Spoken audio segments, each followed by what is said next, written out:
Así inicia Noticia en Profundidad. Qué placer acompañarles. Soy Tatiana Pérez y les saludo desde nuestra sede central en Caracas, en Venezuela. A partir de este momento, en la próxima hora, tenemos 3 temas que son noticia, como siempre. Un adelanto en titulares en Noticia Bolivia. Luis Arce y David Choquehuanca son la fórmula del MAS para enfrentar las presidencias del próximo mayo en el más adverso escenario nacional. El gobierno de facto mantiene la persecución mediática, política, judicial contra dirigentes del movimiento al socialismo. Analizamos esta fórmula, lo que representa para el pueblo boliviano. Segundo tema que es Noticia México. El país procura ser un muro de contención para los cientos de migrantes que necesitan pasar precisamente por ese territorio para llegar a Estados Unidos. ¿Por qué los miembros de la nueva caravana no aceptan el plan social propuesto por el presidente Andrés Manuel López Obrador en tierras aztecas? Un asunto que analizamos. Tercer tema que es noticia en titulares, Colombia. Cumbre contra el terrorismo en Bogotá, la capital, con la presencia de actores que generan terror en una nación en donde se denuncia el terrorismo de Estado. ¿De qué se trata entonces realmente este encuentro? Vamos a profundizar en ello. En Noticia Casi comienza. Bienvenidos, bienvenidas.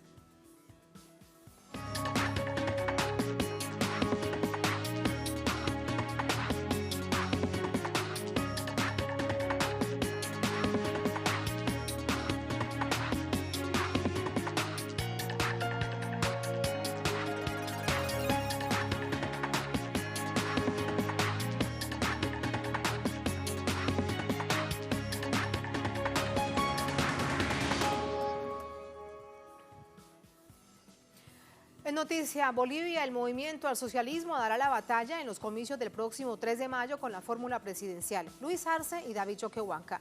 El binomio supone la unidad entre la ciudad y el campo, según el presidente Evo Morales. Tienen retos individuales, pero como fórmula, el reto es recuperar la democracia del país. Detalles a continuación. Luego de una reunión de dirigentes del MAS y del Pacto de Unidad efectuada en Buenos Aires, el presidente Evo Morales anunció los candidatos a presidente y vicepresidente del país. Se trata del ministro de Economía Luis Arce Catácora y el ex canciller David Choquehuanca. Para Morales, este binomio representa la continuación de la revolución democrática y cultural de Bolivia, así como la construcción de un futuro de paz y libertad. Además, se conoció que el MAS designó a la congresista Adriana Salvatierra como candidata a primera senadora por Santa Cruz y al líder cocalero Andrónico Rodríguez como primer senador por Cochabamba.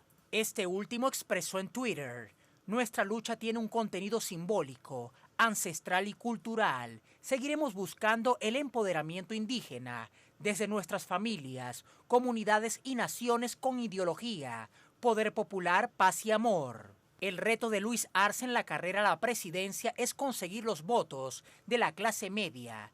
Durante el gobierno de Morales, ocupó en 2 ocasiones el cargo de ministro de Economía y Finanzas Públicas. Desde 2006 hasta 2017 y desde enero de 2019 hasta la actualidad. Arce es reconocido por poner los fundamentos teóricos al modelo económico exitoso de Bolivia. Tras el golpe de Estado en noviembre pasado y en medio de la persecución a figuras del gobierno de Morales, permanece en condición de asilo político en México. Queremos agradecer no solamente a nuestro instrumento político, al MAS y PSP, sino también a las organizaciones sociales que han asistido y que han debatido durante largas horas la mejor opción y el mejor camino para garantizar un proceso de cambio que ha dado a los bolivianos el convertirnos como país de menor desempleo en la región. Y cuando me refiero a la región estoy hablando de Sudamérica particularmente, que nos ha permitido tener por 6 años la mayor tasa de crecimiento de la economía de Sudamérica, cuando Bolivia jamás lo había tenido. Por otra parte, el reto de David Choquehuanca es afianzar el respaldo de los movimientos indígenas y campesinos. Es el rostro indígena del MAS, al igual que Morales es aymara, Fungió como canciller de Bolivia desde 2006 hasta 2017. Posteriormente, se desempeñó como secretario general de la Alianza Bolivariana para los Pueblos de Nuestra América, Tratado de Comercio de los Pueblos, ALBA-TCP. Vamos ahora hasta La Paz y nuestro corresponsal Freddy Morales y más información. Ampliamos esta designación por parte del MAS de esta fórmula presidencial para enfrentar elecciones con tal nivel de desafío. Freddy, buenas noches. El próximo 3 de mayo, en medio de un golpe de Estado, un gobierno de facto. ¿Qué dicen entonces en términos de reacciones políticas y sociales dentro del país? Hola Tatiana, buenas noches. Las primeras reacciones provienen de sectores sociales fundamentalmente y es que están reclamando que sean tomadas en cuenta las solicitudes formales que realizaron a su jefe nacional y al jefe de campaña que es Evo Morales. Esas solicitudes que el binomio pudo haber sido, en su criterio de las organizaciones sociales, el ex canciller Choquehuanca y el dirigente de los productores de coca del Chapare, Andrónico Rodríguez. Es la fórmula ideal para estos sectores sociales. En Buenos Aires se tomó una decisión que no va por ese lado y que tiene como candidato a presidente al ex ministro de Economía, al señor Luis Arce. Inmediatamente, sin embargo, el gobierno ha tomado cartas en el asunto y ya prácticamente ha decidido a través de un fiscal, una fiscal en realidad, una abogada, que Arce va a ser sacado del medio de esta contienda electoral mediante la fórmula que se ha venido ensayando con mucho éxito desde el gobierno de facto, que es acusar a alguna ex autoridad del gobierno de lo que sea. Se le abre un proceso, se lo convoca a declarar y el juez determina que sea encarcelada esa persona. Lo mismo se quiere hacer, ya está definido, ya empezó esa acción hoy, con el candidato Luis Arce. De modo que, aunque parezca humor negro, el asunto este de la designación de candidatos podría resolverlo el gobierno de facto prácticamente al sacar del medio a Luis Arce. No se sabe qué pasará de ahí en adelante si es que se confirma y se consolida esta decisión del gobierno de facto. Pero debemos señalar que hay grupos de civiles que están actuando como grupos de choque que son muy importantes para las decisiones entre comillas, del gobierno de facto. Voy a poner dos ejemplos. El gobernador de Chuquisaca está preso por orden judicial por haber faltado al trabajo durante los días de conflicto que precedieron al golpe de Estado. Esa es la acusación contra este dirigente y militante del movimiento al socialismo.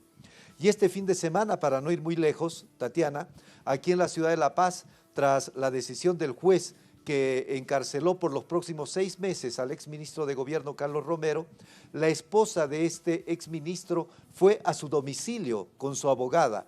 Intentó ingresar a su domicilio que no tiene ninguna orden judicial en contra ni ningún precinto para que no ingresen las personas.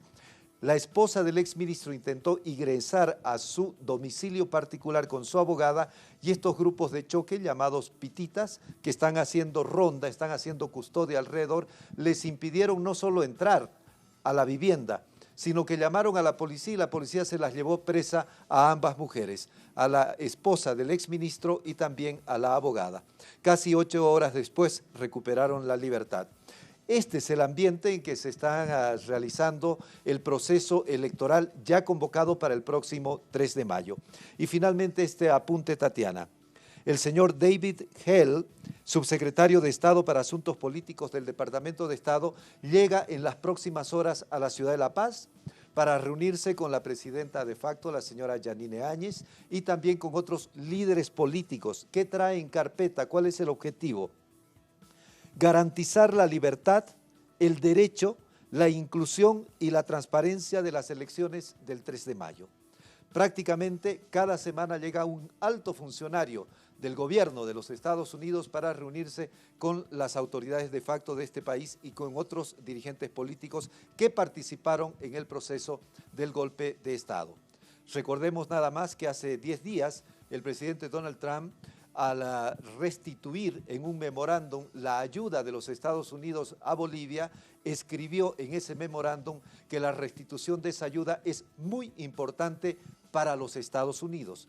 Cualquiera podría pensar que iba a decir o escribir era muy importante para el país receptor. No, en este caso, el presidente de los Estados Unidos ha señalado que la ayuda de los Estados Unidos para Bolivia es muy importante para los Estados Unidos. Por ahí van las cosas, Tatiana.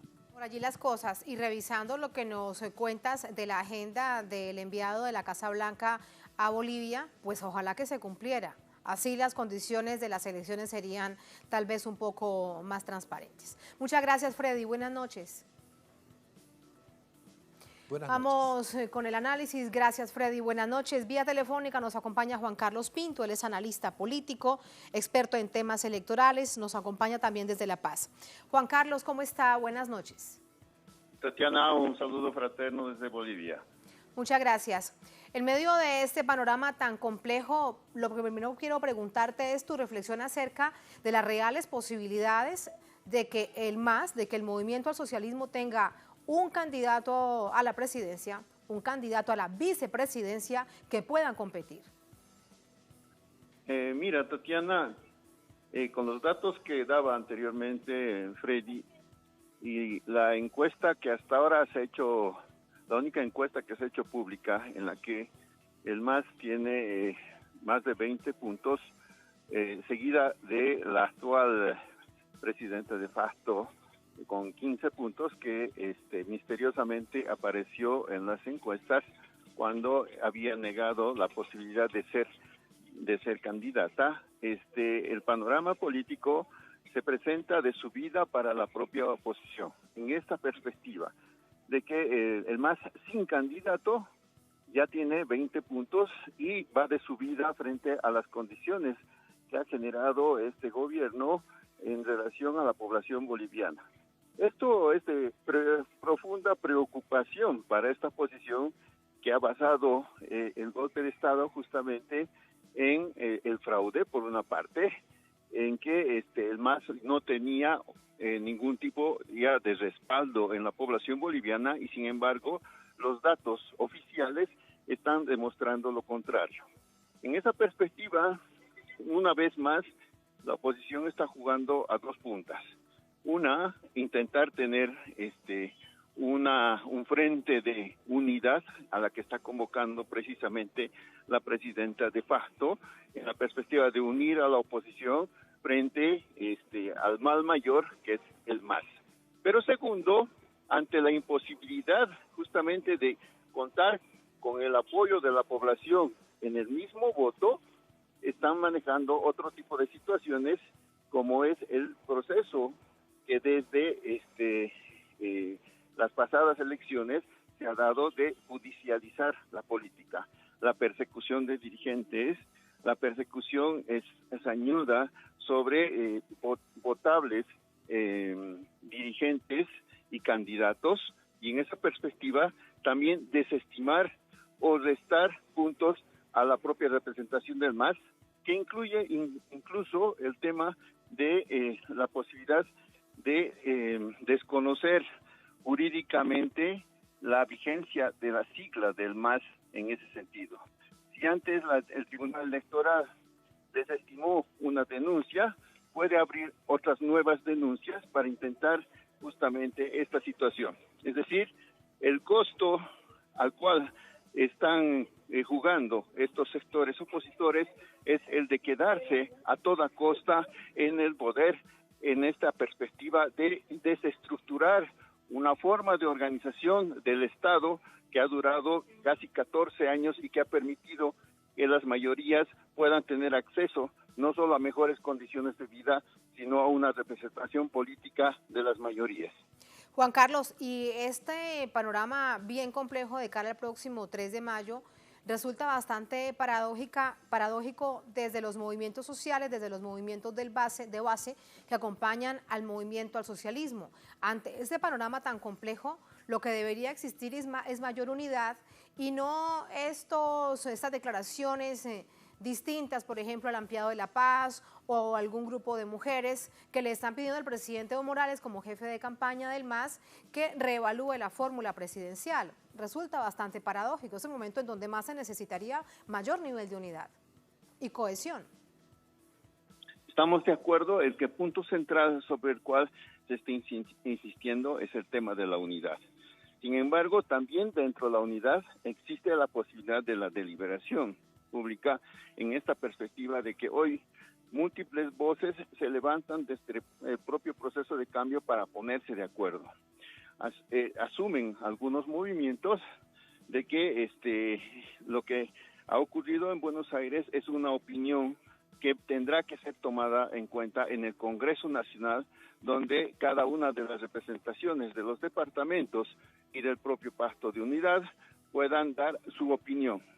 Finalmente, lo que se está asumiendo es que la unidad prevalezca, salga quien salga, se asume de que solo la fórmula de la unidad va a permitir realmente afrontar este momento y conservar el nivel de mayoría que actualmente se tiene. En esa perspectiva es que este debate también puede ser importante para la propia democracia interna gestada en el propio proceso de cambio. Creo que la deliberación puede ser saludable siempre y cuando no sea alentada por la oposición en la perspectiva de quebrar la unidad y que ellos puedan resultar beneficiados. Es decir, creo que en este momento político tan sensible que vivimos, tenemos que saber diferenciar los caminos de desunión y de quiebre que la propia oposición pretende involucrar al interior del MAS frente a una democratización verdadera que es tan necesaria dentro del propio MAS en este proceso de elección de sus candidatos, de los de arriba, pero también los candidatos que vayan a ser elegidos en los ampliados desde la base. Creo que hay una suerte de renovación importante y hay una suerte de, vamos a decir, de una gestión que se ha gestado durante 14 años que hay que recuperar como una cualidad, pero que debe combinarse con esta democratización interna. Creo que la suma puede ser importante también para la propia forma o fórmula que se va a proponer de cara a los comicios que se vienen. Que sea un desafío democrático, que se mantenga realmente la unidad, porque bien conocemos esta situación tan compleja que vive el país y el gobierno golpista, cómo actúa para tratar de quebrarlos por dentro. Muchas gracias, Juan Carlos. Muy buenas noches. Gracias por el análisis. Adiós, Tatiana. Muchas gracias. Hasta luego y gracias a usted. Así nos vamos a la primera pausa en esta emisión de Es Noticia. Al volver en Noticia México, el país procura hacer un muro de contención para los cientos de migrantes que necesitan pasar por ese territorio para llegar a Estados Unidos. Nos preguntamos lo siguiente: ¿por qué los miembros de la nueva caravana, muchos de ellos, no aceptan el plan social propuesto por el presidente López Obrador para quedarse allí, precisamente en tierras aztecas? Es un asunto que analizamos. Respondemos esa pregunta y muchas más. Estamos en Es Noticia.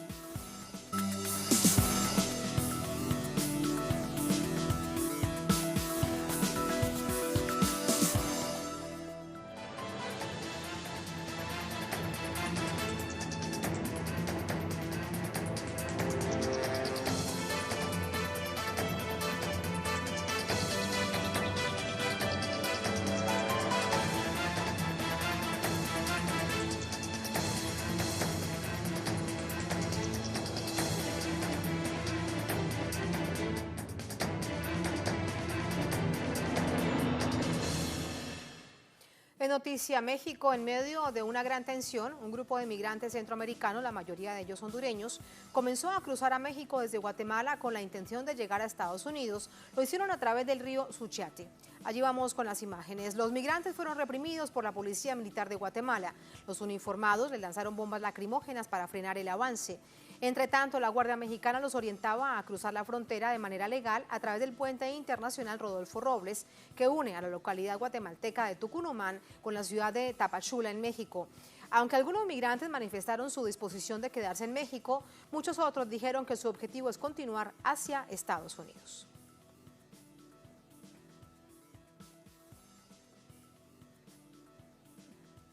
Más información a esta hora de Ciudad de México con Eduardo Martínez. Eduardo, muy buenas noches.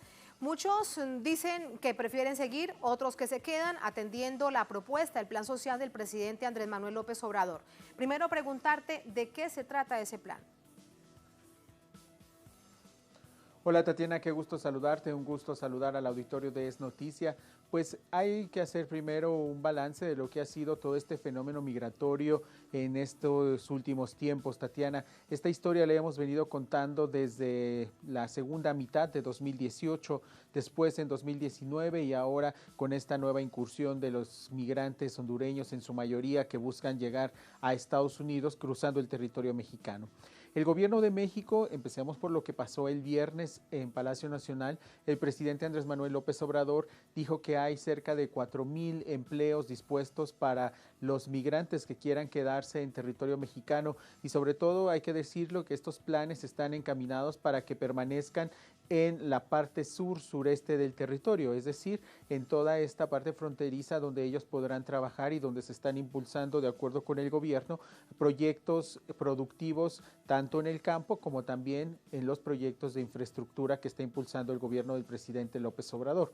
Por otro lado, también se ha firmado convenios con los países del Triángulo Norte de Centroamérica, Guatemala, Honduras y El Salvador, para que generen estas plazas laborales o estos proyectos productivos comiencen a funcionar justamente en esos países y se evite que las personas tengan que salir hacia el norte buscando una mejor oportunidad, que sabemos bien, Tatiana, y hay que dejarlo en claro, Estados Unidos no se las va a brindar porque el presidente estadounidense Donald Trump ha sido muy claro, muy específico en señalar que no pretende dar permisos ni ningún tipo de asilo para las personas que ingresen a través de las caravanas migrantes. Y es que lo hemos visto desde que se tomó la determinación de que las personas que lleguen a la frontera norte con Estados Unidos del lado mexicano soliciten su asilo o su refugio del lado estadounidense, pero sean retornados a México para que esperen el resultado de este trámite o también para que estén ahí a la espera de una fecha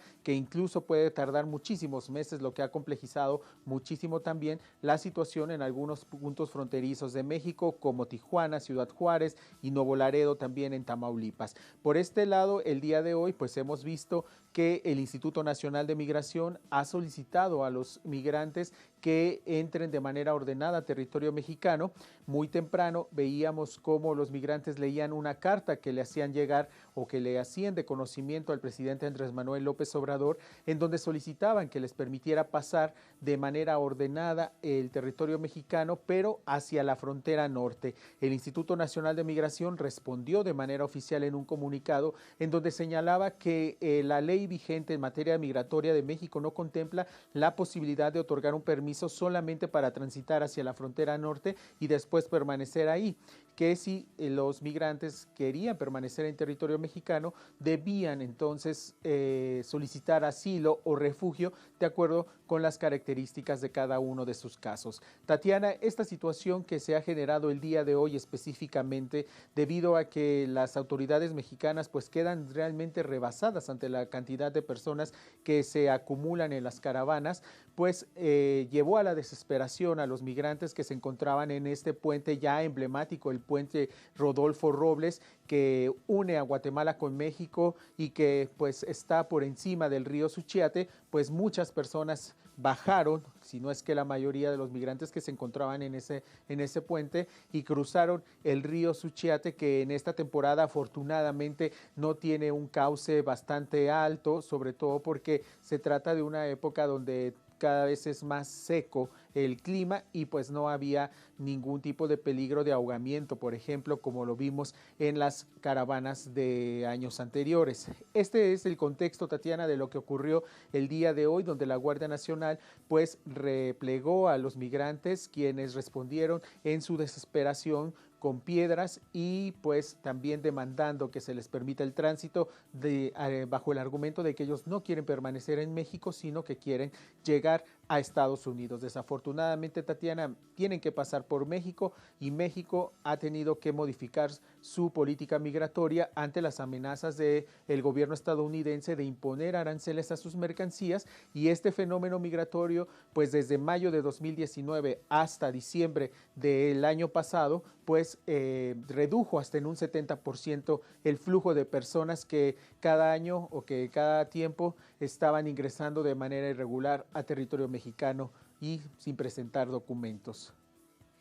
Esa es la situación, esa es la coyuntura y el contexto. Gracias, Eduardo, por entregarnos esa radiografía tan clara. Muy buenas noches. Buenas noches. Buenas noches. Vamos al análisis con Bernardo Méndez Lugo. Él es director de América Sin Muro, Fundación Pro Migrante, con sede en Ciudad de México. Nos acompaña precisamente desde el DF. Bernardo, ¿cómo estás? Buenas noches. Muy buenas noches, Tatiana. Creo que Eduardo Martínez ha hecho un excelente análisis de la situación. Yo agregaría que a partir de mayo, cuando el presidente Trump hace esta amenaza de subir aranceles, México tiene que, también por el hecho de que está en plena negociación el nuevo tratado de libre comercio entre México, Estados Unidos y Canadá, y eso de alguna manera implica ese cambio de política migratoria que mencionaba Eduardo Martínez. Además, hay otros aspectos de la relación bilateral que no hay que minimizar, aparte del tema de que estaba todavía en negociación. Ya fue ratificado por el Senado de Estados Unidos, también por el Senado de México previamente, así que, bueno, falta Canadá, así que ese es un tema muy importante, el tema de que pues estaba a la espera de la negociación y de alguna manera pues el hecho de, digamos, de no responder a esta presión era muy difícil. Hay otros temas muy importantes, Tatiana. El tema de tráfico de armas. Ha sido muy difícil negociar con Estados Unidos para que hagan políticas efectivas para limitar este tráfico de armas que vienen y son parte de toda la capacidad que tienen los grupos de narcotraficantes, la delincuencia organizada, los carteles de la droga, también entendiendo de que se han ido incorporando este grupo de delincuencia organizada a otros negocios como la trata de personas. En ese sentido, el tema de la lucha contra el narcotráfico, México le interesa también, además del tráfico de armas, el tema también de tener recursos que venían y han venido por el Plan Mérida.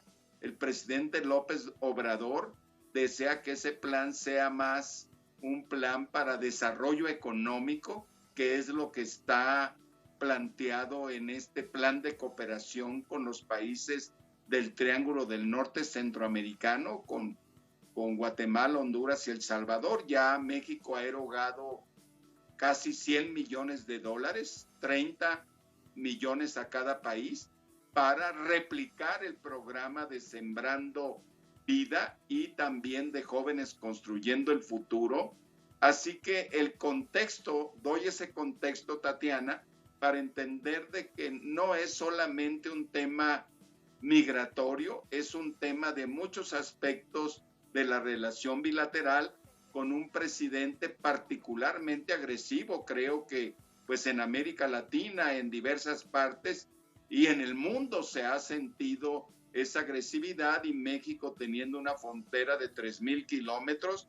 Recordarás, Tatiana, que también hay más de 56,000 personas que están esperando en México, de las que solicitaron asilo, y de manera unilateral decidió el presidente Trump regresarlas a México. El canciller Marcelo Ebrard señaló que por razones humanitarias México iba a hacer todo lo posible por atender a estas personas en un gran porcentaje también procedentes de Honduras, El Salvador, Nicaragua y algunos otros países que han atravesado o que han usado México para atravesar hacia Estados Unidos. Es un asunto multifactorial, sin duda, y además es un asunto muy complejo para México. Pero tratando de entender esta misma situación y el plan social que les ofrece el presidente López Obrador. Si bien sabemos que llegar a la frontera con Estados Unidos no es la garantía de pasar, no es la garantía de sobrevivencia, no es la garantía de tener un trabajo ni de tener una vida digna, porque bien sabemos lo que significa ese anhelado sueño americano, ¿por qué entonces cuando se les ofrece que se queden en México porque hay un plan para trabajar y un plan social, muchos deciden continuar? ¿Qué crees que es lo que sucede entonces? Mira, yo no quiero pues hacer hipótesis, pero en el contexto internacional y viendo pues el tipo, digamos, de política del presidente López Obrador como una política innovadora que rompe con esquemas neoliberales, yo creo que definitivamente hay enemigos. Nosotros sabemos que en el contexto internacional las agencias de inteligencia, de alguna manera, pues históricamente han creado cierto tipo de movimientos, lo que puedo denominar yo como provocación. O sea, no estaría lejano el hecho de que haya personas y líderes que están provocando con el objeto de crear una situación inmanejable en México. Así que esa hipótesis no tengo pruebas, Tatiana, pero creo que en Venezuela, en muchos países, en Asia, en el Medio Oriente, se ha vivido históricamente situaciones de provocación, particularmente de países como Estados Unidos, países también pues desarrollados. En fin, hay toda una serie de intereses de industrias relacionadas con armas y con otro tipo, digamos, de intereses, así que no estaría lejana la situación de que de alguna manera, no digo que directamente los que están en la caravana, son personas que muchas veces en la desesperación, como decía Eduardo Martínez, pues son utilizadas para pues tener este tipo de actitud como ese cruce del río y de no seguir un lineamiento que México pues está en una situación muy difícil para dejar pasar hacia frontera norte, además de que esos 56,000 que esperan ahorita, los datos estadísticos nos señalan que el 99% no van a obtener el asilo, así que no hay ninguna posibilidad, es casi nula, de que puedan obtener un asilo. México va a tener que, de alguna manera, que ver cómo atiende a estas personas que en su inmensa mayoría serán rechazadas, Tatiana. Esa es la situación que resulta además tan dramática, porque cada uno de los testimonios que recoge nuestro equipo periodístico, tanto en Honduras como en Guatemala y ahora en la frontera con México, dicen que se van producto de una situación que es ahora peor. Si ejemplificamos Honduras, mucho peor del año 2019. No hay posibilidad de empleo, más nivel de violencia, más nivel además de presencia de las llamadas bandas o las maras, y con niños y jóvenes que corren todo este riesgo. Así que además se van las familias completas a una incertidumbre. De allí que es tan importante revisar qué es lo que hay detrás. Para despedirte, tú me hablabas además de dinero, pero esto es una articulación que requiere mucho más. Si revisamos en estas naciones centroamericanas, lo que ha pasado es un aumento además exponencial del nivel de pobreza. Efectivamente, Tatiana, los presidentes de Guatemala ya se fue, ya terminó Jimmy Morales, el presidente Nayib Bukele y el presidente Orlando Hernández firmaron, recordarás, este acuerdo de tercer país seguro. Tanto así que en algún momento, hace unos días, el presidente Trump estaba amenazando con enviar a Guatemala a los deportados mexicanos. El año pasado tuvimos un inusitado aumento de mexicanos que también solicitaron asilo político en Estados Unidos o un cierto tipo de refugio por diversas razones. Estamos hablando de 20,000, o sea, no es una cantidad menor. Así que yo creo que la idea del plan de desarrollo creo que es muy importante y que de alguna manera estos países en el pasado lo hicieron, renegocien. Es difícil hacerlo con el presidente Trump, pero ese acuerdo del tercer país seguro deberá o debería renegociarse. Sin embargo, pues ya también Estados Unidos lanzó su propio plan de cooperación denominado Centroamérica Crece. En lugar de unirse a México, lanza su propio plan para tener un control y tener de alguna manera una influencia mayor sobre estos tres países, Tatiana. El chantaje es así como se ha visto desde estas naciones centroamericanas.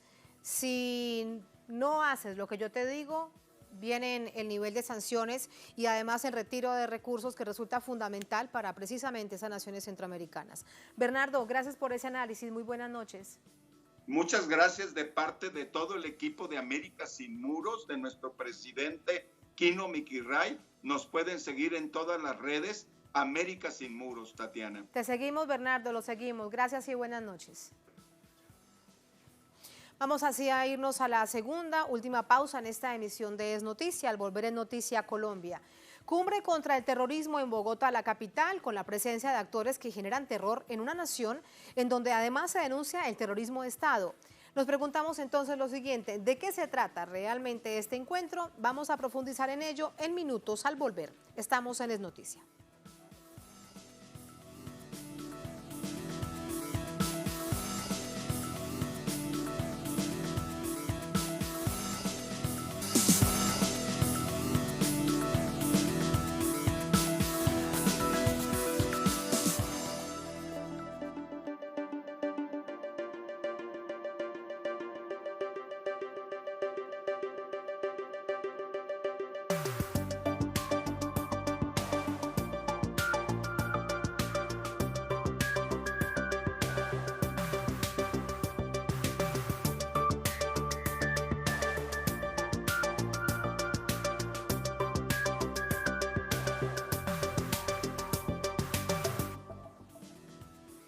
En Noticia Colombia, este lunes Bogotá fue escenario de una conferencia ministerial de lucha contra el terrorismo internacional con la presencia del secretario de Estado de Estados Unidos y el diputado venezolano autoproclamado Juan Guaidó.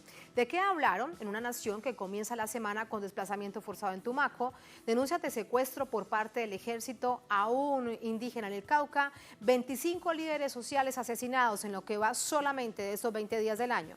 Lo vemos a continuación. El encuentro, que se desarrolló bajo el auspicio del gobierno colombiano, resaltó por la presencia del dirigente opositor venezolano Juan Guaidó y de Mike Pompeo, que llegó a Bogotá sin novedades en su discurso. Mantuvo la misma retórica de agresión contra las naciones que no se someten a su política exterior. Todos sabemos también que el máximo poder terrorista del régimen iraní, Hezbollah, ha encontrado un hogar en la Venezuela de Maduro, y que esto es inaceptable. Desde la última vez que nos reunimos, Estados Unidos ha hecho su parte para eliminar la amenaza de los representantes de Irán. Declaraciones que fueron rechazadas por el canciller de Venezuela, Jorge Arriaza, quien publicó en su cuenta Twitter un mensaje donde destacó el fracaso de la estrategia llevada a cabo a través de Guaidó en el último año. Desconociendo la gravedad de su ataque contra Irán por el asesinato del general Soleimani, Pompeo resaltó la acción como un logro de la Casa Blanca en un Medio Oriente cada vez más inestable por la estrategia de guerra del gobierno Trump. Sectores opositores al presidente Duque criticaron fuertemente el encuentro debido al panorama de crisis humanitaria y denuncias de terrorismo de Estado que vive Colombia. Este lunes en Tumaco, en el departamento de Nariño, fue decretado estado de emergencia humanitaria y social debido al desplazamiento forzoso de más de 3.000 personas a consecuencia de los enfrentamientos entre grupos armados irregulares. Organizaciones defensoras de derechos humanos también han denunciado un recrudecimiento en las amenazas a los líderes sociales del campo colombiano. Se estima que al menos 25 personas, entre líderes de base y excombatientes de las FARC, han sido asesinadas en los 20 primeros días del año 2020. En este escenario entramos con el análisis con María Fernanda Barreto, investigadora colombo-venezolana, miembro de la Red de Intelectuales y Artistas en Defensa de la Humanidad. María Fernanda, bienvenida, ¿cómo te va? Bueno, muy buenas noches y muchísimas gracias por la invitación. Un gran placer estar aquí contigo el día de hoy. Un honor, además. Muchísimas gracias, muchas gracias, María Fernanda. Los preguntábamos en titulares y antes de ir a la pausa, ¿qué es lo que realmente hay detrás de esta cumbre antiterrorista internacional? Está auspiciada por el gobierno de Colombia, llega el secretario de Estado de Estados Unidos, Mike Pompeo, y el autoproclamado Juan Guaidó, a quien ya hoy tampoco se le dice así, se le dice o diputado, líder opositor venezolano, le quitan el cargo, pero lo reciben con honores. Bueno, creo que lo que está en juego ahora en este momento es el relanzamiento de la doctrina Monroe, una doctrina de seguridad nacional 2.0 también, y todo esto es lo que se va a expresar en esta cumbre que el día de hoy se desarrolló paradójicamente en Colombia. O sea, prácticamente un chiste de muy mal gusto para el pueblo colombiano desarrollar en Colombia en este momento una cumbre antiterrorista en momentos en que justamente Colombia está siendo víctima del más feroz terrorismo de Estado, expresado en el genocidio a líderes y lideresas, en la incapacidad que ha demostrado el Estado, digamos, quizás podríamos darle crédito y decirle que es simplemente incapacidad para detener ese genocidio, pero además un terrorismo de Estado que se ha manifestado a través de las chuzadas que se han descubierto también recientemente. A todos porque los allí se líderes denuncia de la directamente es al ejército colombiano. Claro, que detrás claro. de esas interceptaciones está el ejército colombiano. A esto sumemos que hay una denuncia, tendrán que ir las autoridades a investigar que toda esa información iba al expresidente Uribe. Por supuesto.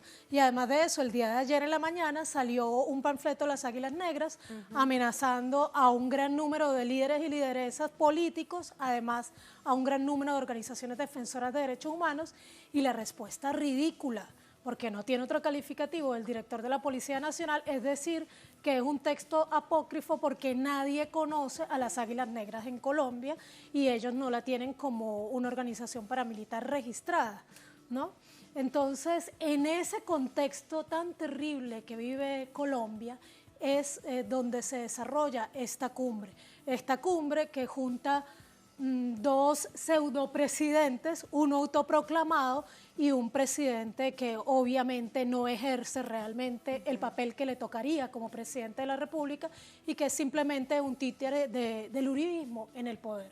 Entonces se juntan estos dos seres impopulares a arrodillarse ante los intereses de los Estados Unidos en este momento en que se ha relanzado la doctrina Monroe sobre nuestra América. Y a propósito de lo que dices, además el intento de relanzar de nuevo a Guaidó, otra vez con otra estrategia, con otro plan, porque vimos que dentro de Venezuela no existe la figura, todo está quebrado a través de él y con él entre la propia derecha local. Todos los planes que se implementaron el año pasado desde Estados Unidos y además los que usaban a Colombia como cabeza de playa para la agresión contra Venezuela fracasaron.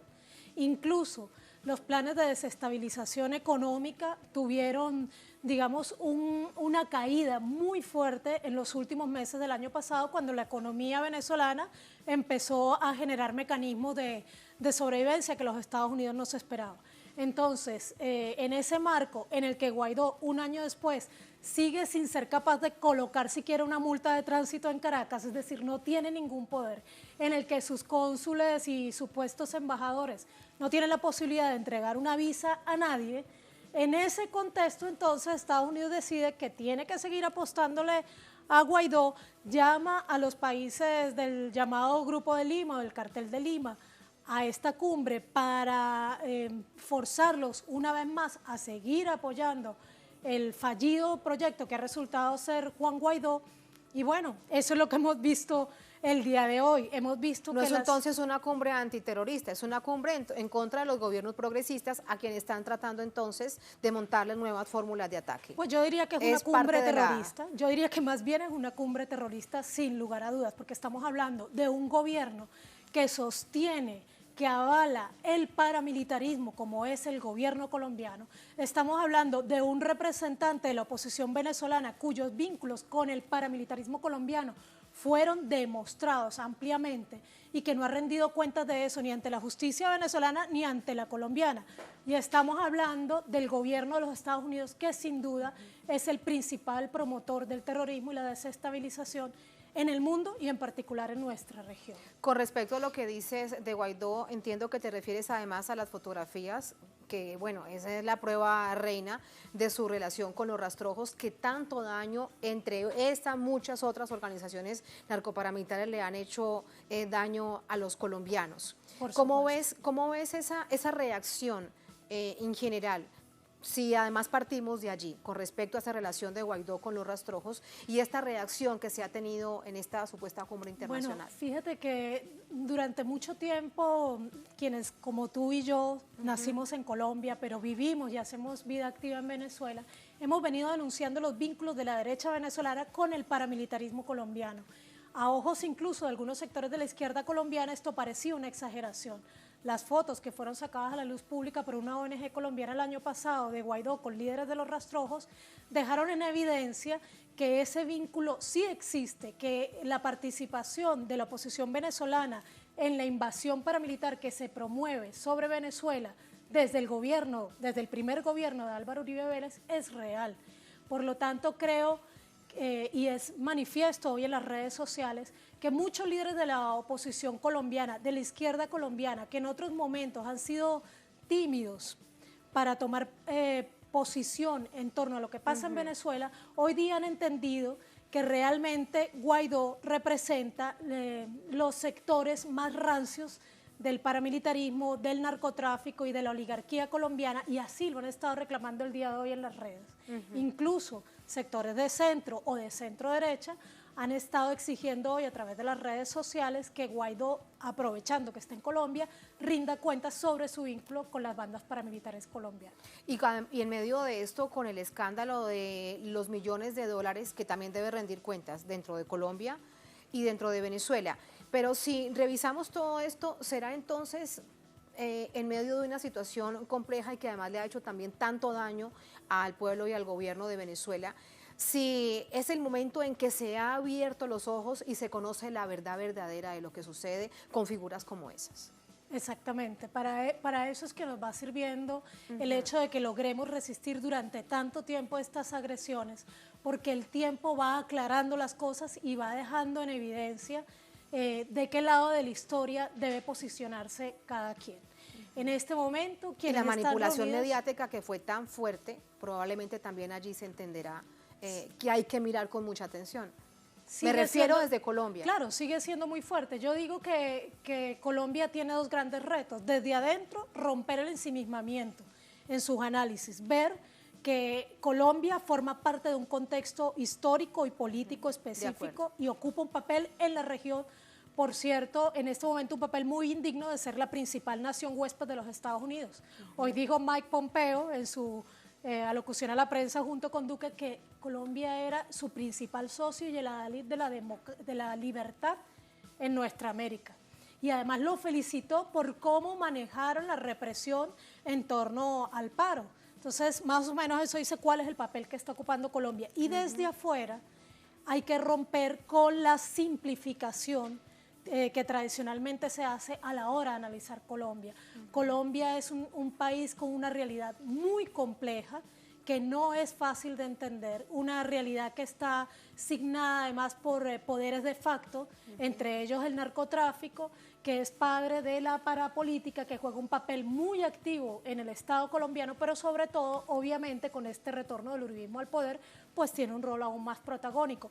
Y ese narcotráfico está vinculado también con el negocio de la guerra, que es otro negocio que, por supuesto, cobra auge con este tipo de cumbres. Claro, y ya es anunciaron parte el ejercicio militar justamente entre Colombia y Estados Unidos con el Comando Sur de Estados Unidos. Te decía que también ahí está en parte, brevemente estamos a punto de despedir, pero ahí está en parte también las razones de la fractura, del fracaso del proceso de paz que duele tanto a millones y millones de colombianos. Para despedirte, el nivel de preocupación que debe despertar que pasen más allá de la retórica, si vuelve a plantearse en el escenario la eventual invasión de Estados Unidos a Colombia, después de lo que dice, a Venezuela, perdón, después de lo que dice Pompeo, es que Hezbollah está en Venezuela. Bueno, yo creo que simplemente con esta cumbre se reafirma la intención de Estados Unidos de seguir utilizando a Colombia como la cabeza de una guerra de aproximación indirecta contra Venezuela, y el gobierno uribista lo que ha demostrado con esta cumbre es su voluntad de seguirle apostando a lo que sería la primera guerra fratricida entre países latinoamericanos, una zona que se ha declarado zona de paz, pero que sería la primera guerra entre países latinoamericanos en el siglo XXI, y sobre todo le sigue apostando a una guerra irregular, que es la invasión paramilitar sobre Venezuela. Pero además hay que decir algo antes de cerrar, Tatiana. Entre las conclusiones de esta cumbre también decidieron generar mecanismos de control para las redes sociales. Nosotros vimos cómo la semana pasada, días anteriores, se cerraron alrededor de 3.000 cuentas. Cientos de cuentas de líderes y activistas en Venezuela. Exactamente, entonces hoy se generaron líneas al respecto también. También se habló de la necesidad de controlar de lo que son las criptomonedas, y eso también nos dice que detrás de esta cumbre también está la intención de proteger el poder del dólar, que ha venido perdiendo poder en la economía mundial, y que Estados Unidos, pues en el marco de este relanzamiento de la doctrina Monroe, también pretende atar a América Latina a que siga sometida a los patrones del dólar, que durante años ha sido el sostén del poder del imperialismo. Eso es lo que hay detrás de esta supuesta cumbre antiterrorista internacional. Entre otras cosas. Estaremos viendo en los próximos días en qué sigue saliendo de este encuentro de dos impopulares supuestos presidentes como son Iván Duque y Guaidó, bajo la mira de los Estados Unidos y personalmente de Mike Pompeo. Muchas gracias, María Fernanda, un placer, buenas noches. Gracias a ti por la Muchas invitación. gracias. Gracias a ustedes por habernos acompañado, así ponemos punto final a esta emisión de Noticias, cerramos nuestra pantalla tradicional, nos quedamos en redes sociales, @noticiatelesur, @Tatiana Telesur. Durante esta jornada, otro tema fue noticia, a propósito precisamente de esta conversación que he sostenido esta noche con mi invitada aquí en Piso. Con eso los dejamos, hasta mañana.